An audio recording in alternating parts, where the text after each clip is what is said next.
everyone. As you probably know, last week we said goodbye to my dog Hope, and I thought it's about time I told you what went on there. I probably am going to get emotional at points in this video because it does still hurt.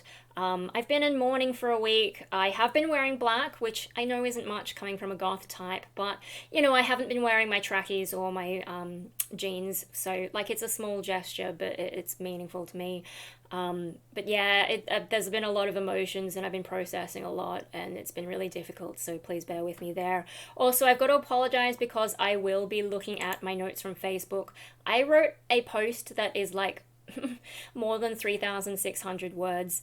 I'm going to be reading it pretty much word for word, except for some extra notes that I didn't include and, I want to add. So, yeah, there's not really going to be a lot of good eye contact and charisma, and I'm fucked up over this, so yeah, please bear with me through all of that. So I guess I'll just get into it, but I'll put up his last healthy picture because that's kind of where we start. That picture was taken on the 18th of November, that was Saturday, and he looks fine, there's nothing wrong with him. Then we get on to the post. So on Sunday, the 19th of November, it was a normal day. Hope was completely fine. It was cleaning day, so I'd brushed him and we'd been for our usual walk. He was snoozing on my bed and I'd been working away on my computer when around 8 p.m. I started thinking I should brush his teeth as usual. Before I'd moved, though, he got up to have a drink. A strange noise got my attention, and I noticed he'd walked away from the bowl and was drooling. I thought it was him spitting water out, like he did sometimes, and grabbed a tissue to clean it up, but he ran into another room. I followed him, caught up, and wiped his mouth, but he seemed strange and made as if to nip himself on the side. And then the seizure kicked in, so I posted a video about after that. But yeah, he had a seizure. I've had a lot of experience with seizures in my life. My youngest brother has epilepsy, but seeing it in a dog so small and how much more violent it was in him was a shock. His legs were flailing wildly and his mouth was frothing. I yelled out to Dad that something was wrong. I scooped him up and brought him to Marley's old bed, where we got him on his side and tried to work out what was going on. So Marley was our old Labrador, and we still have that huge fluffy bed. Yeah, so I put him on his side, recovery position for seizures. At that point, though, I had no idea if it was really a seizure, whether he'd been poisoned, whether he was choking, and whether he might die right then and then with me unable to help him. I was panicking, but I've been through enough with Hope that I still had the ability to ask Dad to film him in case we needed to show it to the vet. I'm just going to take down the healthy picture because it's not what was happening here. Yeah, so I got Dad to film it. That video is harrowing, and I haven't been able to watch it with sound and listen to me freaking out, apologizing to him, trying to comfort him in vain.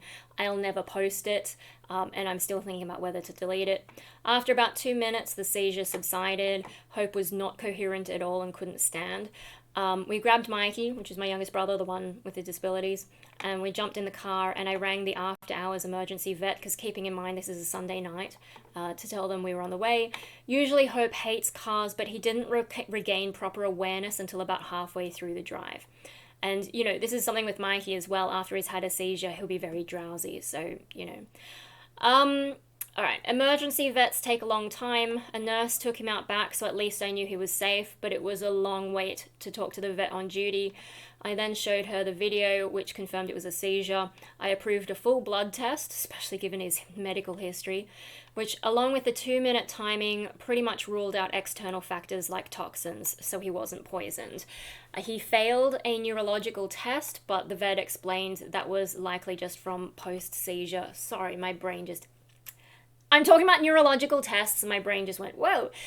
He failed a neurological test, but the vet explained that was likely just from post-seizure symptoms.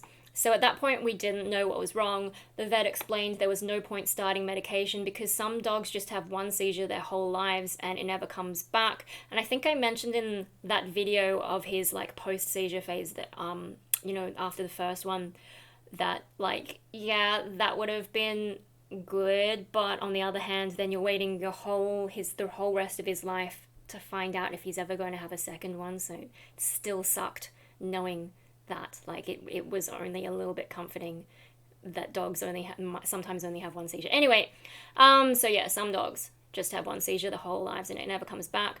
So if we started meds, we might never know if that was the case for him. For similar reasons, an MRI was an option, but not yet a necessity. Hope was sent home to wait and see with some instructions on what I should do in various scenarios. When the nurse brought him back out, he walked right past me and it took a while for him to realize it was me, which was, a bit of a shit moment. He did eventually, realize it was me, but he was very off. So Hope was very agitated when we got home. You've seen that in the video. It took a long time for him to settle down. He was walking at least, but it was upsetting to watch. He still wanted to brush his teeth though. After a while, I dug out his old cat collar and put it on him. It has a bell on it like the seizure collars they used at the vet, which seems like a smart idea in case he had one while I slept. I stayed up late though, keeping an eye on him as he finally rested. Had to keep him in my room for safety. Usually I leave the door ajar. Rather than let him roam as usual. Because if he's roaming around in a post-seizure daze, they can hurt themselves. And also if he had another seizure, that's no good. I need to be there to be able to help him. So yeah, he seemed okay, but it wasn't until 2 a.m. that I, actually got into bed and finally dared to turn off my light as he was watching me from the little dog bed in my wardrobe area, which is still there. He was in that little bed, that pink bed, sort of watching me and, not happy that he was stuck in this room. So I turned off the light, and the moment I lay my head down, he had a second seizure. I heard a loud noise, like when the possums run across the roof, but it didn't stop. Turned my light on and jumped into action. Hope had fallen out of the little fluffy bed and he was flailing upside down. This time he'd peed himself. I knew what to do now though, so I got him safely on his side and more calmly managed him compared to the first time, until it subsided. I filmed this one too. It went on for about a minute. He came out of it and regained coherence much faster, standing up and walking okay, but this time he seemed to know something was wrong and whimpered for more than an hour, which was sad, because what can I say to him? He's a dog, he didn't understand. I couldn't explain to him what happened. Poor baby. Yeah. Oh, where am I up to? I just scrolled and lost my place. But yeah, no, the film of that I'm also not going to post, but I have watched it again, and yeah, towards the end, I think he was sort of, he knew something was up, and then the whimpering. Anyway, so it was a terrible night. I'd rung the vet for advice again, but other than getting him looked at in the morning or earlier if things got worse, which, oh my god. So I was just told to keep him safe and not give him too much water or food to prevent aspiration, so he wouldn't accidentally vomit a bit and breathe it in if there was another seizure. I didn't sleep and I didn't turn the light off again. I could also see the muscle contractions from the seizure had triggered his back pain, and it took him a long time to settle. It took him a long time to settle and get some rest. I kept watch and ended up Googling everything to do with cluster seizures. So while he was finally chilling out, I was Googling cluster seizures, which is when you have more than one seizure in a 24-hour period or 48-hour period. And so I looked it all up, from causes to treatment and every possible outcome.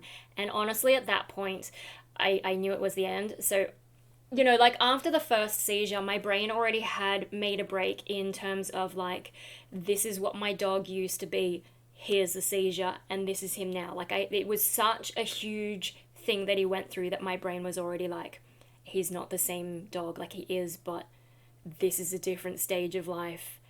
And yeah, but when he had the second seizure, and after I'd researched everything, I was just this is it, pretty much. I did worry I was being a bit hasty, but as we'll go on, we'll see that my instinct was right. Okay, so he had that second seizure. That was at 2 a.m. So the first one was at 8 p.m., then another one at 2 a.m., and I was already 6 hours. Ooh, do I have to worry about in the next 6 hours? So Dad helped me look after Hope in the morning as we waited for his usual vet's phone line to open. That line only opens at 8 a.m., so you can tell I was getting a bit nervous because that was when the 6 hours was due. So I was still on hold a bit after 8 a.m. when the third seizure started, so I was literally had the phone on. I think I put it on speakerphone. This time he'd been sitting next to me, so actually I have a photo of him you know, pressed against my leg. Poor thing was so exhausted. 2 seizures is a lot. So this time he'd been sitting next to me, so I saw the whole sequence. First, his teeth chattered, and I immediately told Dad he was about to have another seizure. He started drooling as Dad grabbed a towel. Then once again, the full seizure with the kicking and the frothing and the peeing. So that was the full sequence of events. This time, though, his legs were so wild that I couldn't get him on his side on the couch next to me. So Dad spread the towel on the floor, and I eventually managed to lay him down. I didn't film this one because at that point it's not necessary. The most violent part of the seizure lasted about a minute, and then it got slower for another minute, but it was still going. He was again incoherent when it ended. So, you know, he finally settled down, but it took him a while to come out of it. So Dad watched him while I got dressed and talked to the vet who answered while I was still half clothed. So I was literally in the middle of getting dressed when they finally answered, and I'm talking to them on speakerphone. They advised me to take him straight back to emergency instead of to them, because they're just a regular local vet, whereas the emergency vet, they have this full hospital set up. So that's what we did. Because 3 seizures, each 6 hours apart, is just too serious. As I said, a cluster seizure is more than 1 seizure in 24 or 48 hours. So 3 in 12 hours, that is really shit. So getting Hope back to the vet was a lot harder this time. When he came to, I said Dad was looking after him. When he came to, he started to panic because I was in the other room. I was in this room grabbing my things, so he was looking for me. And then he panicked the whole way in the car as well. And we also had peak hour traffic because that's at 8 a.m. or 8:30 a.m. It's just awful. And yeah, I got a bit upset handling him. At the vet, again, I handed Hope over, waited ages again, then an intern came out and I gave her a full medical history, and then after a little bit more waiting, I talked to the specialist. She brought Hope out for a bit and I hugged him, but he was so restless, I asked her to take him out back again so he wouldn't think we were leaving, because, you know, if I'm holding him, he's like, why are we here? I want to go home. And he was really distressed. Previously when he went to SASH, which is this huge specialist hospital, in Sydney, they've got a few branches now. When he went there, he used to sit nicely in the consult rooms for his follow-up appointments, but he was the whole seizure event changed his behavior.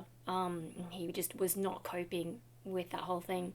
So yeah, I asked her to take him back again. So after showing him the 2 videos of Hope's seizures, I then heard the specialist out. Did I mention previously that showing the first seizure confirmed it? I think I did. You know, that was the whole point of showing the vet. I'm getting a bit muddled about where I am. Blah, blah, blah, blah, blah. Yeah, because we had the full blood test. Sorry. So I showed that was a different vet. That was the Sunday night vet, and then this is the specialist vet who was in on the Monday.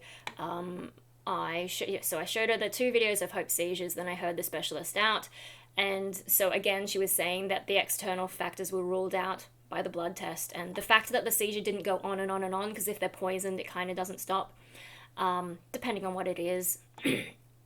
And then she also said that epilepsy was unlikely given his age because he was 11. So that pretty much just left structural brain issues as the most likely cause. So basically brain tumors. We'd have to confirm it with an MRI, possibly also a spinal tap. God. He had a CT scan in 2020, but that was when he was 8 years old. Big difference. He was already old then, but 11. Are you kidding me? On a dog that tiny. Treatment could be anything from anti-inflammatories to reduce pressure from a tumor, all the way up to radiation therapy and brain surgery. Can you imagine a tiny dog, brain surgery at that age? She also confirmed that he'd be on anti-seizure medication for the rest of his life, and that it doesn't completely stop seizures, it just draws out the time between them. So instead of having them every 6 hours, maybe every 6 days or 6 weeks or 6 months, there's really no way to know.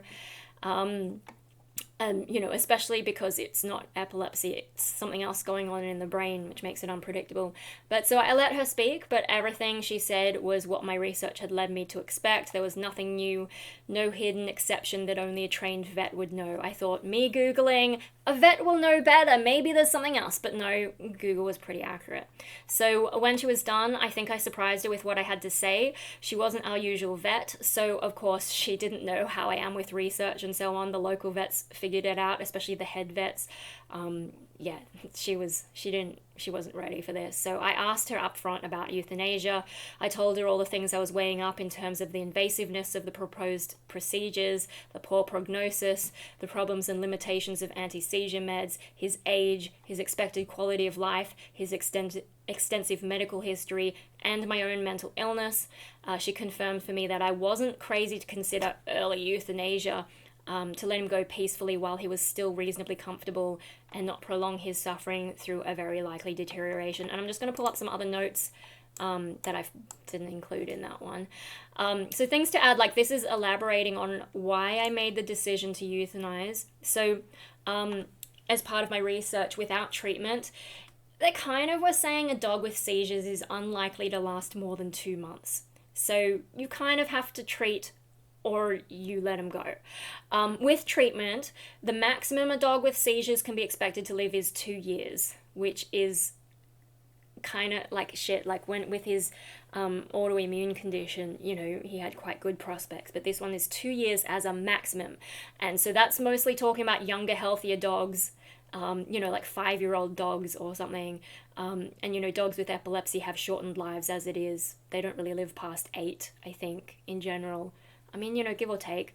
So yeah, that was talking about younger, healthier dogs, 2 years max. But Hope, like the minimum estimate was more like, at the lower end, maybe you'd get 3 months left if you treat. So that's only 1 month extra compared to if you don't treat.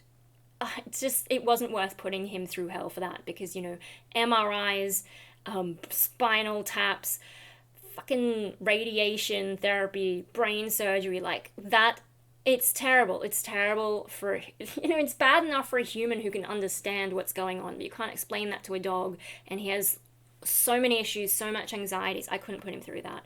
I'm also going to mention money was not an issue, because I'd been saving for a crisis similar to his previous autoimmune condition, and the initial treatment for that cost $10,000. Thankfully, I had JobKeeper at the time. It's like, I don't know, I hadn't saved a whole lot of, before that. But yeah, so it basically cost $10,000, not including follow-ups, so it did cost more later. But yeah, that had much better treatment prospects. So yeah, let's spend the money and help him out. Whereas this time I was ready. Like I knew, okay, 10K, that's for that. I better have a buffer, so I had saved a lot. His initial appointment with the seizures, the hospital stay, the euthanasia, and the cremation cost just under $3,000. It might have been more like, $2,700-ish. So like, I still spent a lot of money. Oh, and did I even talk about the hospital stay yet? No. But yeah, he did have a stay in hospital, which I'll get to in a moment. So for this whole ordeal, I spent $3,000, and I was happy to spend it to give him the best last days. But yeah, moving on, the MRI on its own would have cost about $5,000. And that would be like, if you didn't treat after that, it would just be out of curiosity. And you're going to sedate the dog and put him through all that. Can't do that for him. Like, there has to be some good prospect at the end, otherwise why do it to him? And yeah, then that plus everything up to brain surgery would have cost more like $20,000. I had the money because also I had been planning to go to Japan next year, but that all got cancelled. So, I'd been saving for his vet fees and Japan. But yeah, it would have caused him more misery. Another factor to consider was that a dog with seizures needs really high levels of care, and I couldn't bear the thought of him having a seizure while no one was around at home to look after him, that he might have a seizure while perched on the back of a couch and fall from a height, and no one might be around, and that he might get hurt, like even if he didn't do that in the seizure, that he might get hurt in the post-seizure disorientation. And so I just couldn't guarantee that he was going to get the 24-hour supervision he needed. I actually did it for his final 2 nights, and that confirmed me it was never going to be possible long term. Also, the final point here is that treating the seizures might have helped for a while, but the next one would always be hovering, ready to strike. And even if he had a week or a month or more between them, like, I could see the impact on him afterwards. And didn't want him to have to keep going through that distress, especially he started to get the back pain kicking in, and I could just see how the seizures could exacerbate all his issues, like his anxiety, the back pain thing, whatever else. It's not just that he would have to go through the seizures, it's that he'd have to go through all the consequences of the seizures as well. So those are some elaborations on why, when the vet told me nothing new, I was like, that's it, this is the one that breaks us. Yeah. So, yep, blah, blah, blah. Yeah, she confirmed for me, I explained a lot of this stuff, and she confirmed to me that, it wasn't crazy, and that, a lot of people do choose this option once they realize exactly how much work and stress and, it's a lot for both the dog and the owner. Okay, so after telling her that I was considering euthanasia, blah, blah, blah. The vet's original plan, before I dropped that on her, was to keep Hope for 24 hours, start him on meds, and monitor him to make adjustments. Once I mentioned the euthanasia, though, she wanted me to take him home and spend some time with him. But knowing that the meds take a while to build up, and also my mum was in Japan for a few more days, and it wasn't urgent to let him go right away. I mean, maybe if something had come up, but as long as they could stabilize him, he could probably last a little while longer. So yeah, it wasn't urgent to let him go straight away. So knowing that the meds take a while to build up, that mum was still in Japan, and that it wasn't urgent to let him go right away, I actually asked her to keep him for the 24 hours and do that whole thing of stabilize him. So that surprised her again. But I knew he'd be looked after there, that they'd be able to adjust his dose beyond what I could do at home, and that I'd be able to sleep, seeing as I hadn't slept the night before. I'd be able to sleep knowing that he was in the best possible hands to get him stable. So that's what I did. And so when I was mentioning the money that I spent on this recent thing, yeah, he had the initial appointment on a Sunday night, emergency vet, late night blood test, that was about $600, and then the hospital stay, maybe about $1,100, and I'm just like, yeah, do it. She gave me an estimate between 1K and 1.5, and I'm just like, it's the best thing for him, do it. So he stayed at the hospital. Blah, blah, blah. Okay, and so I'm glad I left him there to get that treatment, because when they updated me later in the day, I found out he'd had a fourth seizure at 1 p.m., which was 5 hours after his third one. They had to go intravenous with the medication, and I later saw in his discharge papers that they'd added a faster-acting medication to help things along. So that's 4 seizures in 24 hours. Do you remember what I said about cluster seizures, more than one in 24 to 48 hours? Well, this was 4 in 24 hours. That is serious and can cause brain damage. And there's no way I could have dealt with that at home. I can't give intravenous medicine, and I can't give additional medication beyond what he's been prescribed. So yeah, I'm really glad I put him there. They also later reported a partial seizure that night around midnight. Just the face part, so the teeth chattering and the drooling, but it didn't go into the full kicking. Yeah. So the meds were starting to work more there, but it was still upsetting.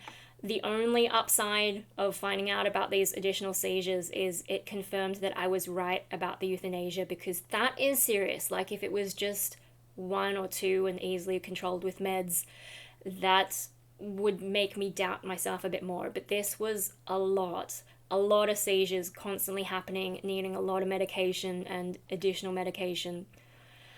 Yeah, so it confirmed that for me. Honestly, I was worried we might have to let him go earlier, but thankfully it didn't come to that. When I heard he was still having seizures, I did say to Dad, look, we might have to let him go there. We might not be able to wait for Mum.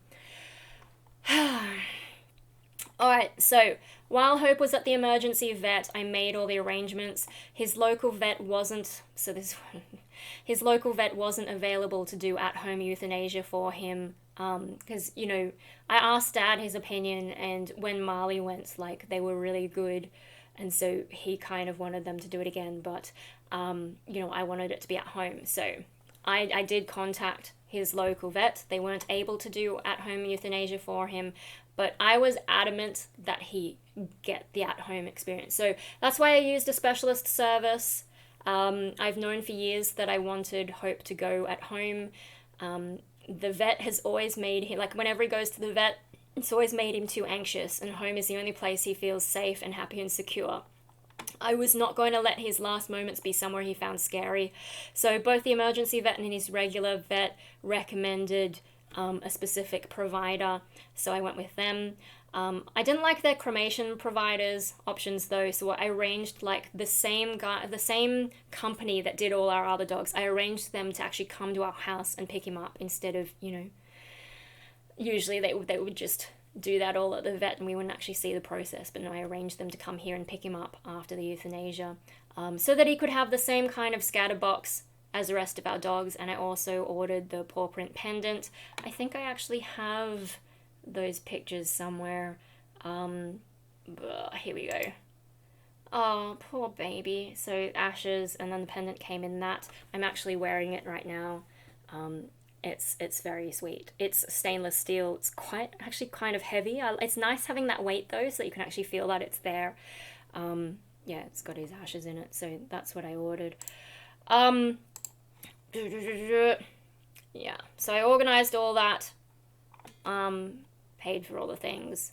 Yeah, and that night without Hope, I did sleep, but it was weird, and it gave me a taste of what life without him was going to be like.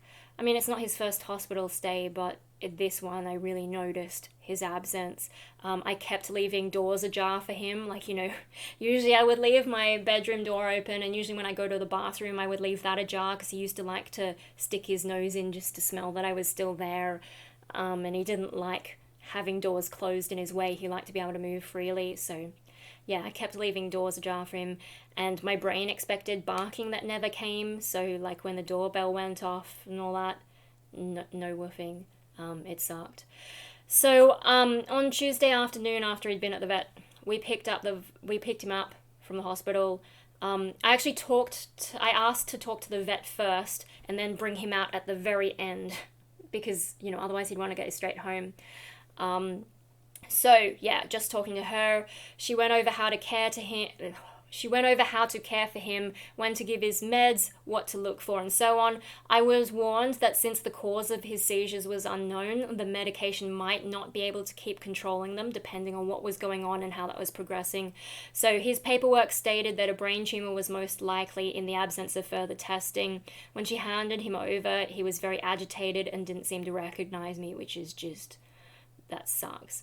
I'd forgotten his harness as well, so I had to just hold him. I tried to hold him in a towel, but it was difficult because he was squirming like mad in the car. It was a really distressing trip back, and we were both glad when it was over. He calmed down at home, so this is on the Tuesday. He calmed down at home and finally started to react more normally to me, so he started to recognize me and respond to, doing his tricks and all that. But he kept looking for Mum. He kept sitting at the bottom of the stairs and looking up, and so I had to take him upstairs multiple times to show that she wasn't home yet.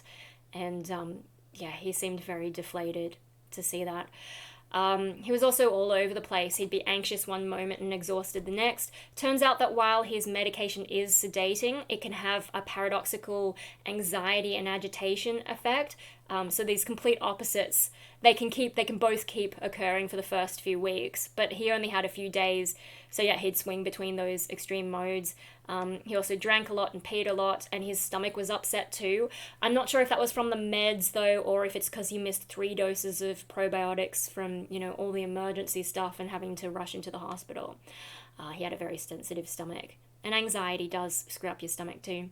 For the last few days, I spent all my time with Hope. I followed him everywhere, confined him to my room when I needed, because I couldn't possibly follow him all the time. Yeah, I took him to the bathroom with me, because I needed to, what if I'm peeing and he has a seizure? I let him sleep on my bed, and I curled up with him when I could, so I basically, didn't have blankets on. But I barely slept because I was listening for the bells of his cat collar to go off. Fortunately, he didn't have any more seizures. He did wobble though, and he stumbled over his legs. If you watch the last video I ever took of him, there is a moment where he noticeably stumbles. And on his last day, he also started doing this weird bouncy kind of shudder, and I can't be sure how much that was from the meds messing him up, or possible seizure-related brain damage, or effects from the suspected brain tumor, or the meds struggling to stay effective against the tumor's progression. So like maybe it was just holding on and just preventing another seizure at that point. I have no way to know. He went through periods where he was clearly uncomfortable, but then every now and then he'd perk up again, and we made the most of those moments. Hope enjoyed all his visitors, those final days at home. He was thrilled when Mum finally returned. So like I had, my godmother came to visit him.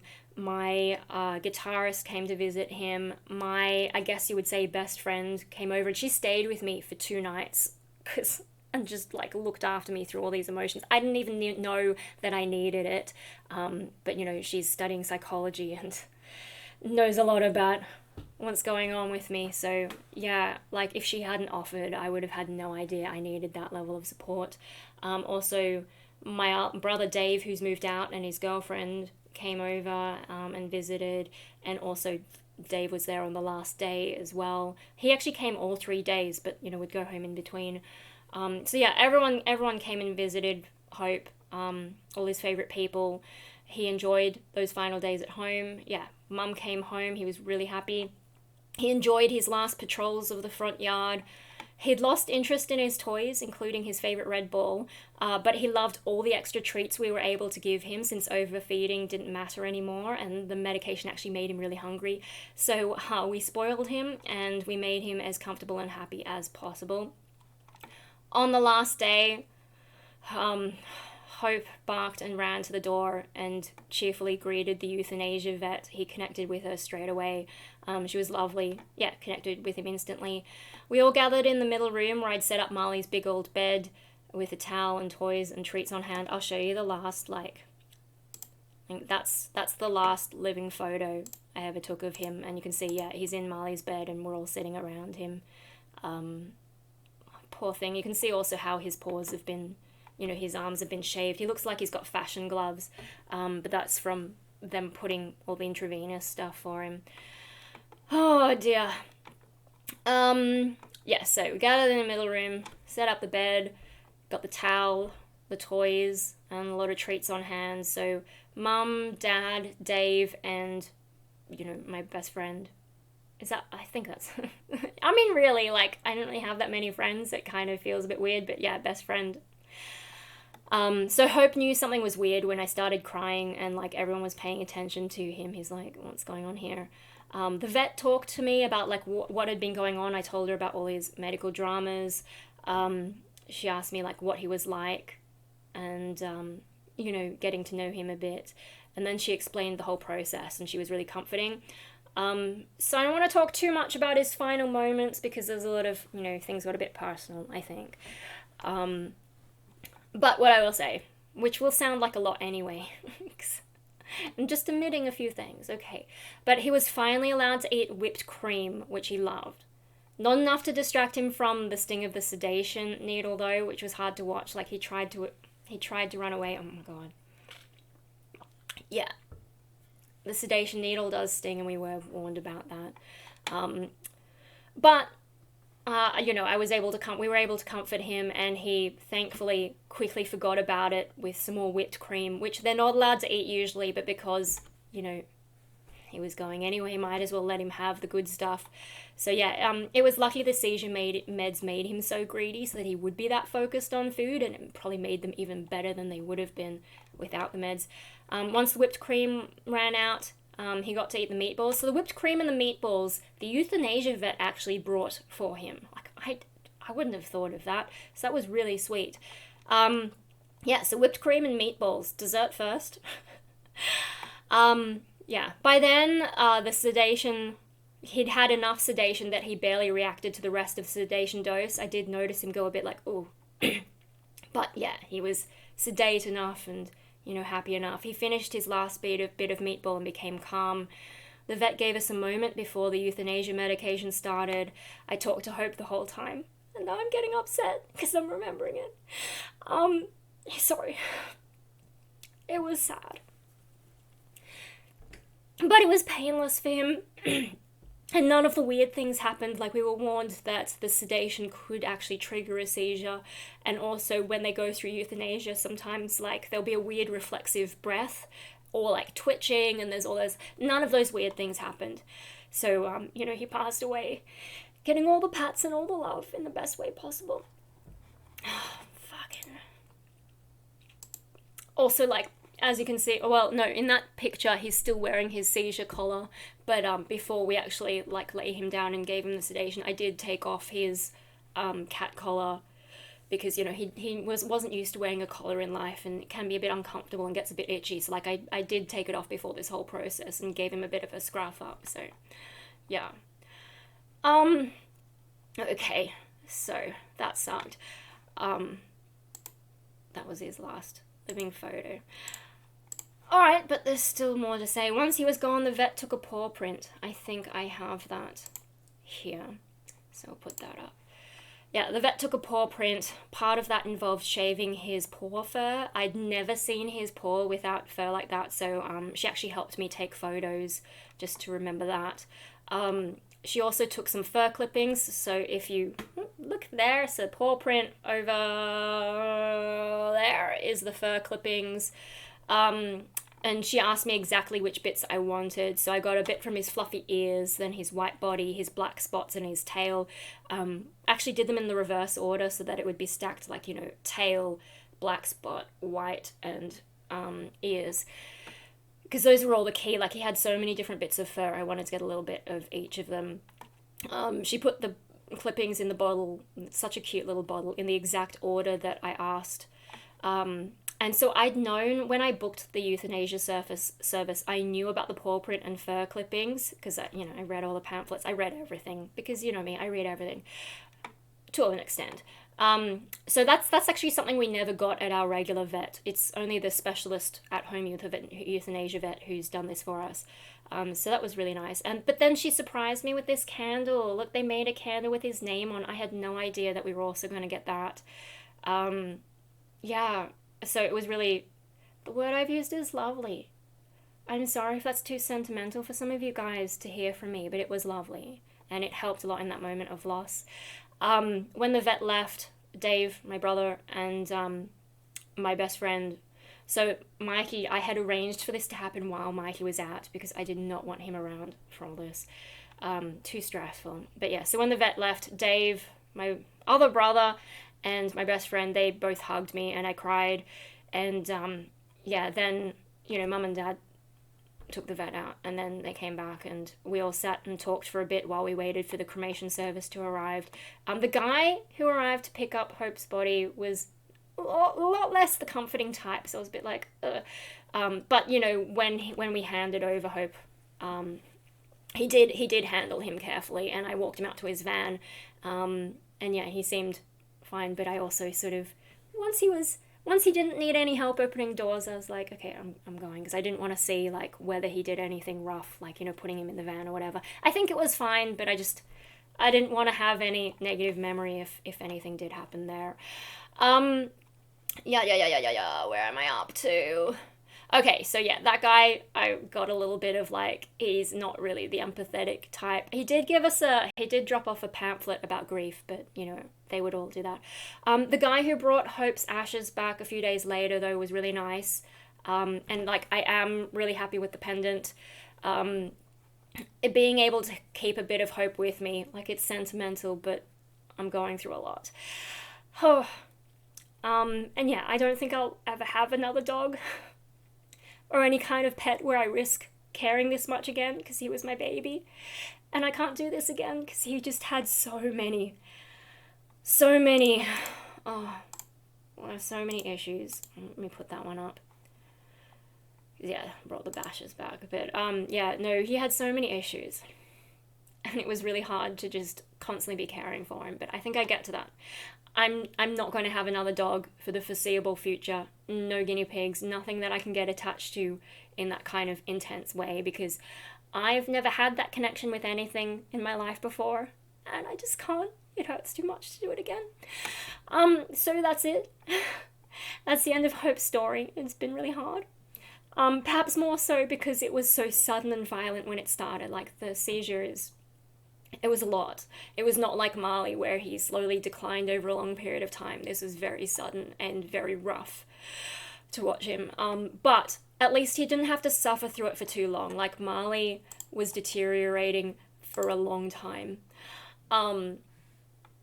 Yeah, and then, like, it wasn't my decision, so he actually stayed a week longer than I thought he should have. But then it became my decision because, just circumstances, and so I was finally able to let him go. But, like, at least with Hope, yeah, he didn't have to suffer for too long.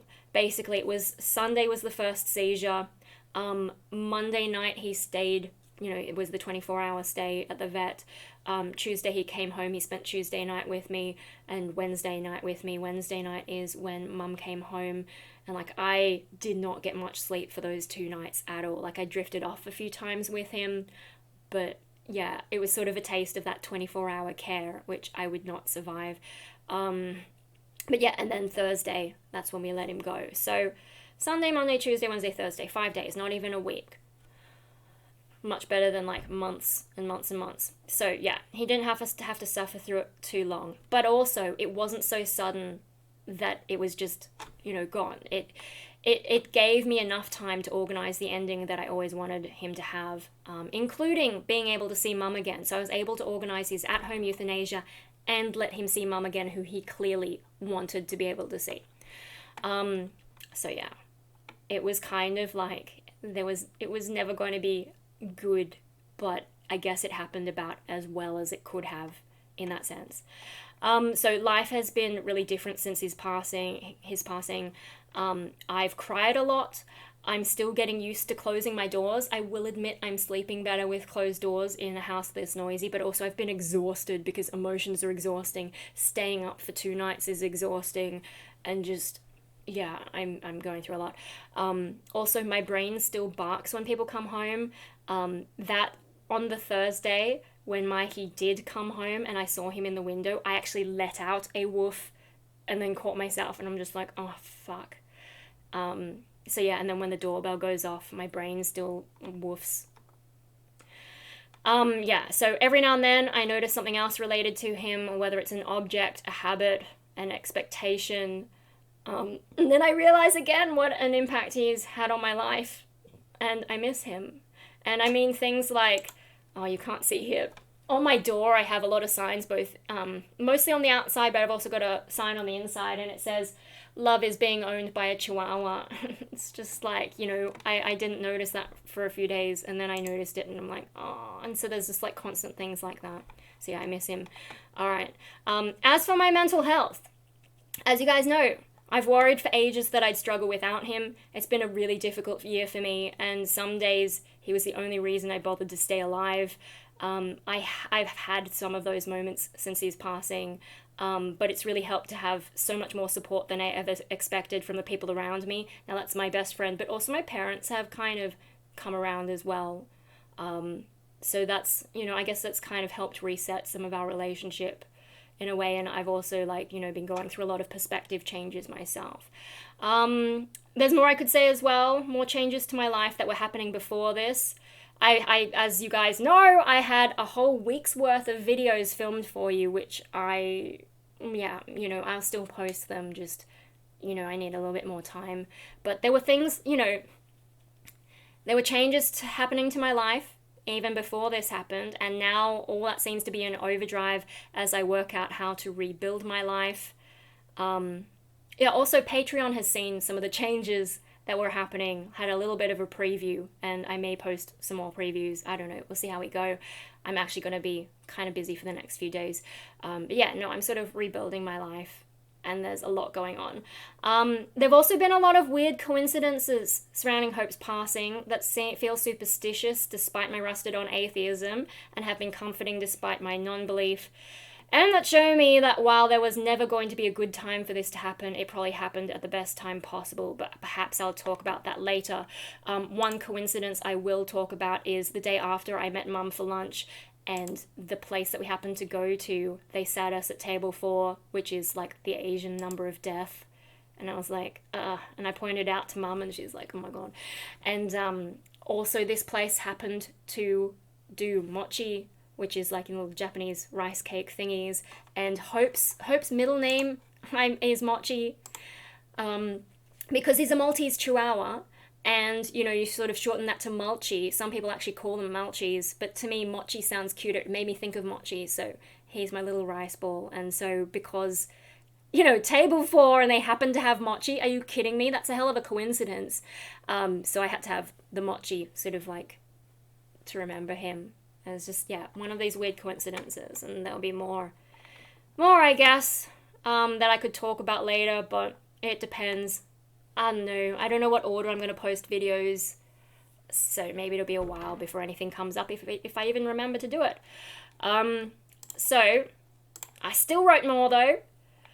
For now, I find I actually am healing. Like I thought, maybe once he's gone, the only other reason I have to stay alive is my fear of pain and, ending up in a worse position if I was injured or stuck in a hospital for mental illness treatment. But yeah, I find I actually am healing. And the most surprising part of that is I'm actually feeling a sense of hope for the first time in a long time. Let me read that again because I fucked it up. For now, I find I actually am healing, and the most surprising part of it is that I'm even feeling a sense of hope for the first time in a long while. The pun isn't intentional, but it is fitting. I learned to look after him really well, handling all his medical issues over the years. He was a high-maintenance dog, constantly keeping me on edge even when he was healthy. I didn't realize just how much I put into his care, how much energy went into my concern for him. Now that he's gone, amidst the grief, is a sense of relief, to be honest. He's like, both for myself and for him, he's no longer one unexpected incident away from his next vet trip. He's no longer anxious at every small change in life, and I'm no longer anxious worrying about his anxiety. And I realize now that everything he taught me about looking after him and all the mental resources I developed, all the energy I saved for him, I can now use to look after myself. So, with that and a bunch of coincidences and life changes in mind, I'll leave you with a quote. I'm not going to leave you with a quote, but I will read the quote and then I'll talk a bit more. But so this is what I said to Facebook, is I'll leave you with a quote from one of the grief resources I read after his passing. It's both devastating and reassuring at the same time. I don't really believe it as an actual intentional thing because I'm an atheist and, all that kind of stuff. But it happens to fit my situation and I hope it comes true. I hope I'm finally turning the corner and I hope I can honor him by staying alive and changing my life. So the quote is, Our animals shepherd us through certain eras of our lives. When we're ready to turn the corner and make it on our own, they let us go. And it's like, it kind of feels like that because as you guys will see when I finally post that sequence of 7 videos, I was making a lot of changes in my life in the week leading up to this, and it's sort of just this weird coincidence that he happened to pass. At this time, like when I was making all these changes and he's sort of like, well done, now you can keep doing that. You can move on with your life and make improvements to your life. And hopefully next year will be a better year. I mean, next year's the year of the dragon. It's my year. There's all these weird little coincidences. And I think, he was a dragon too, 2012. That was a dragon year, wasn't it? But yeah, so that was the Facebook post. I know this has been a long video. So, yeah, I'll show you one more thing because I took this photo today. I still haven't put away all his stuff. Like Mum did clean up his food bowl and his water bowl, and then she put them aside, but I brought them back and put them back on the ground where they usually would be empty. I'm not a complete psycho, but I told Mum I need more time before we start packing his stuff up, and she actually took that on board. So I've also got, the bed that he passed in, Marley's old bed there, his favorite, that thing that he got for free from Pet Circle, the little puzzle, and he loved the kangaroo treats in that. I've still got that there. And then up here is the blue bed. Now the blue bed wasn't actually there all the time. It was actually the pink bed, but I've got that here from, you know, the last nights that he spent with me. The blue one I had moved to the studio. It used to be in the brown one, but yeah, I moved it into the studio for when I was doing music stuff. But yeah, I brought it back there so that I could see it on the ledge, and that's still there, and my parents have respected my request to leave it there. So yeah, I'm still pretty upset. I'll put up this little memorial picture again. That is an oil painting I did, like the first ever, the only oil painting I think I've really done, like the only proper oil painting I've done, and it came up really well. That's when he was a puppy, you know, a photo I took of him, and then I just sort of painted based on that. And the process of painting it, I started with a red underpainting. Like, I actually read how to do oil painting. I started with a red underpainting and didn't let it dry, and so for the first few stages of painting it, he was actually a pink dog. But I got it right in the end, and like, painting is so stressful, but I'm so glad that that actually came out, because you know, when with all this happening and so much going on, I didn't have time to, like, the day he passed on the 23rd, and then the next day I had psychology, and there's a photo printing place near there, so I was wanting to get like a little photo printed up, kind of like I did with Marley when he passed, but you know, my friend was looking after me because I was just really fucked up over it, and I didn't have time to go through all the photos because we took so many of his last days, and so I just didn't have time to look at them. So I put the oil painting up instead, and like in this particular picture you can see his medication is still there, and then we've got like the candle, the paw print, and the fur jar, and his collar, his little cat collar. And you know, I had been playing with the cat collar, but I realized the jingling just reminded me of the seizures, so you know, I jingle it maybe once or twice a day, but I don't want to hear it too much. Since we got the ashes back, I've, you know, moved the medication and the little pill chopper and put the box of his ashes there, and the little bag as well. And then, you know, at nighttime I've been putting this, you know, I've been sort of been saying goodnight to him, which at first, like, you know, picking up the box was just like really upsetting. It's getting easier. And, you know, there's also gradually more distance as I'm like, it's just a box of ashes. It's not the same as giving him a real hug. But I take this off and I put it around the box. I do need to get a proper chain. I just, like, found some ribbon, and I know it looks a bit dodgy, but I will get a proper chain for it at some point. My godmother has helped me look up a few places where I can get it. I don't want to go to Pandora because I disagree with how they've changed, but oh my god, my nose is running. That's the worst part of crying. I wouldn't mind crying if it wasn't so gross with my nose. But yeah, so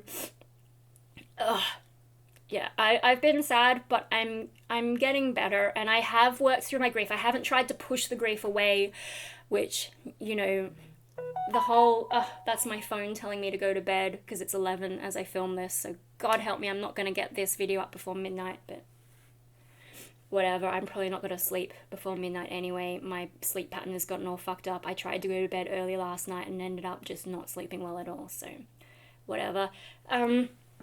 Before I go and blow my nose and end this video, yeah, no, like, I am getting better, but I've also not done the thing of pushing my emotions away. I know I have a diagnosis of schizoid personality disorder, and there's a lot that goes with it, but because I understand that, I'm trying to change a lot of things. And some of the things that I've been up to and plan to get up to, I think I will upset some of the schizoids who are hoping that I would be like them and not try to change my life. But, you know, whatever. I'm going to do what I want to and what I need to. But, like, you know, even though I'm trying to change and trying to recognize my emotions more and be more caring and, like, accept the fact that I cared for him, and, you know, can I apply that to other people in my life? That's where I start seeing the schizoid barriers come up. So I don't think that I will ever fully recover from being schizoid, but I'm more aware of how it affects me, and I am taking steps to do the best I can with the lot I've been given. And you know, the type of elitists who think, oh, you can't be schizoid unless you absolutely conform to my view of it. Fuck that. I don't have pure schizoid as well. I also have depression and some issues with dissociation, and I have to say, through this whole ordeal, my sense of self has gotten a little bit more splintered, not in like big ways where people talk about a new alter, but like, you know, my sense of self is really fucked up over this. And my sense of self was really fucked up in the week leading up to this as well. So it's just like, I don't know who I am. I don't know who I'm turning into. There have been a lot of changes, which you will find out soon enough. And this has just sort of been a catalyst to accelerate some of that. You may have noticed something in this video that's different about me already. Yeah. So thank you for listening to my story about hope. I'm so sad still. It's weird because I'll be fine and then I'll think of something and I'll get like this and my face will do the thing and I'll be upset and I just try and sit with the emotion. And yeah, it's hard, but I'm making it through and just learning what my life looks like now. So yeah, thanks again for listening. And I don't know, the next video might be about how my life is changing, or maybe I'll just jump straight into where we left off before all this happened, and then I will say after that what's been going on. We'll see what happens. I really don't know at this stage. Anyway, I'll catch you later.